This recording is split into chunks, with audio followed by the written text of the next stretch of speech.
नमस्कार दोस्तों, स्वागत है आपका हमारे B R insight YouTube channel में। आज की वीडियो में हम अध्ययन करेंगे कि किस प्रकार से भारत में ईस्ट इंडिया कंपनी का आगमन रहा। इससे पहले हमने अध्ययन किया था कि भारत में किस प्रकार से पुर्तगाली कंपनियों का आगमन रहता है और भारत में किस प्रकार से डच ईस्ट इंडिया कंपनी का आगमन रहता है। जिन्होंने मेरी पहली 2 वीडियो नहीं देखी है वो प्लेलिस्ट में जाकर मेरी दोनों वीडियो जरूर देखें। तो चलिए लेक्चर को शुरू करते हैं। ईस्ट इंडिया कंपनी या ब्रिटिश ईस्ट इंडिया कंपनी। सबसे पहले इस कंपनी की स्थापना कब की गई? इस कंपनी की स्थापना की गई 1600 ईस्वी में। कहाँ की गई? ब्रिटेन में की गई। और जब इस कंपनी की स्थापना हो रही थी तो ब्रिटेन की महारानी का क्या नाम था? मोस्ट इंपॉर्टेंट प्रश्न बनता है, तो महारानी एलिजाबेथ। इसी के साथ जब कंपनी स्थापित हुई थी और उस कंपनी का मूल नाम क्या था? तो उस कंपनी का मूल नाम था the governor and merchant of London trading into the east. और शुरू में इस कंपनी को 15 वर्ष के लिए ही व्यापार का अधिकार दिया गया था। इस प्रकार से आप देख सकते हैं कि 1608 में पहली बार जहांगीर के दरबार में कैप्टन हॉकिंस नामक एक व्यक्ति आते हैं। और किसके दरबार में आए? मोस्ट इंपॉर्टेंट प्रश्न रहता है, जहांगीर के दरबार में। इन्होंने जहांगीर से तुर्की भाषा में बात की। मोस्ट इंपॉर्टेंट प्रश्न बनता है कि कैप्टन हॉकिंस ने जहांगीर के साथ किस भाषा में बात की? तो कैप्टन हॉकिंस ने जहांगीर के साथ तुर्की भाषा में बात की। इसी के साथ कैप्टन हॉकिंस ने सूरत में कारखाने स्थापित करने की अनुमति मांगी। परंतु आप देखते हैं कि भारत में पहले पुर्तगाली कंपनी भी आई थी। पुर्तगालियों और अरबों के प्रभाव के कारण सूरत में जो कारखाना स्थापित हो रहा था उस पर प्रतिबंध लगा दिया गया। इसी प्रकार से आप देख सकते हैं कि 1611 में अंग्रेजों द्वारा स्थापित पहली फैक्ट्री मसूलीपट्टनम में ही स्थापित की।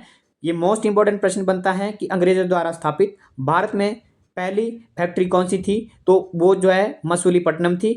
इसी प्रकार से 1613 में दूसरी फैक्ट्री स्थापित होती है सूरत में, जिसकी आधारशिला कब रखी गई थी? 1608 में। इसके बाद आप देख सकते हैं कि 1615 में जहांगीर के दरबार में एक अन्य व्यक्ति आते हैं, उनका नाम था थॉमस रो।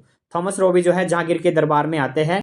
इसी प्रकार से आप देख सकते हैं कि 1632 में गोलकुंडा के शासक द्वारा एक सुनहरा फरमान जारी किया जाता है। ये फरमान क्या था कि 500 पैगोडा वार्षिक कर के बदले अंग्रेजों को गोलकुंडा के बंदरगाह में व्यापार करने की अनुमति दी गई।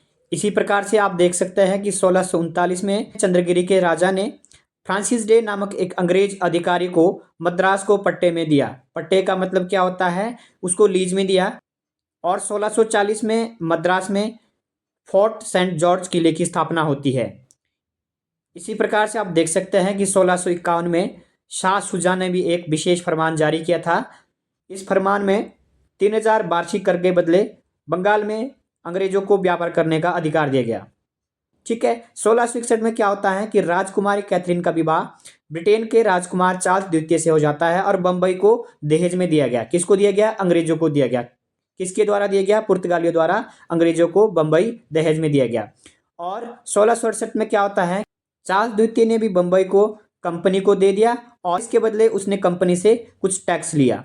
इसी के साथ आप देखते हैं कि 1690-91 में कोलकाता शहर की नींव रखी जाती है। किसके द्वारा रखी जाती है? जॉब चरनोक। ये मोस्ट इंपॉर्टेंट प्रश्न रहता है। इसी प्रकार से अगर प्रश्न आया कि बंबई शहर की स्थापना किसके द्वारा की गई, तो बंबई शहर की स्थापना गेराल्ड आयंगर द्वारा की गई। मोस्ट इंपॉर्टेंट प्रश्न बनता है। ये आपको मिलान के लिए भी आ सकते हैं। इसी प्रकार से अगर प्रश्न आएगा कि मद्रास शहर की स्थापना किसके द्वारा की गई, तो मद्रास शहर की स्थापना फ्रांसिस डे द्वारा की गई। ये तीनों मोस्ट इंपॉर्टेंट प्रश्न बनते हैं। इसी के साथ आप देखते हैं कि 1700 ईस्वी में कलकत्ता में फोर्ट विलियम की स्थापना होती है।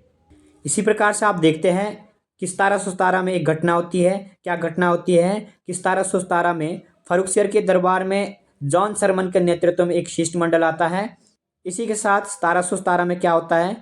फर्रुखसियर द्वारा एक फरमान जारी किया जाता है जिसको ओम्स महोदय ने मैग्ना कार्टा की संज्ञा दी है। मैग्ना कार्टा का मतलब क्या होता है? अधिकार पत्र। इस फरमान द्वारा ब्रिटिश कंपनी को बहुत सारे व्यापार करने का अधिकार मिल जाते हैं। दोस्तों, आज की वीडियो के लिए इतना ही। अगर आपको मेरी वीडियो पसंद आती है तो वीडियो को लाइक करें, शेयर करें और चैनल को सब्सक्राइब जरूर करें। धन्यवाद।